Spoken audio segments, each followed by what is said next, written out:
দেশের ১৯টি অঞ্চলের ওপর দিয়ে দক্ষিণ বা দক্ষিণ পূর্ব দিক থেকে ঘণ্টায় সর্বোচ্চ ৬০ কিলোমিটার বেগে দমকা অথবা ঝোড়ো হাওয়া বয়ে যেতে পারে। সেই সঙ্গে এসব এলাকায় বৃষ্টি অথবা বজ্রসহ বৃষ্টি হতে পারে বলে জানিয়েছে আবহাওয়া অধিদপ্তর। শনিবার ১১ জুলাই বাংলাদেশ আবহাওয়া অধিদপ্তরের সহকারী আবহাওয়াবিদ কাজী জেবুন্নেসার দেওয়া সকাল ৯টা থেকে সন্ধ্যা ৬টা পর্যন্ত দেশের অভ্যন্তরীণ নদীবন্দরগুলোর পূর্বাভাসে এ তথ্য জানানো হয়েছে।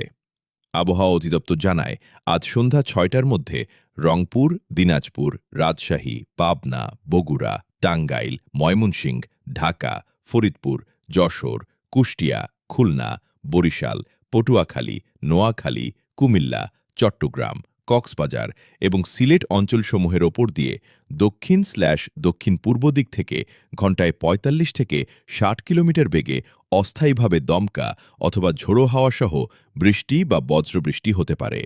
আমাদের ভিডিওটি যদি ভালো লাগে তাহলে ভিডিওতে লাইক দিন, কমেন্ট করে জানান ভিডিওটি কেমন লাগলো, আর শেয়ার করে সবাইকে জানিয়ে দিন। আর আমাদের রাজবাড়ী গরম খবর পেজটি ভালো দিয়ে সাথেই থাকুন।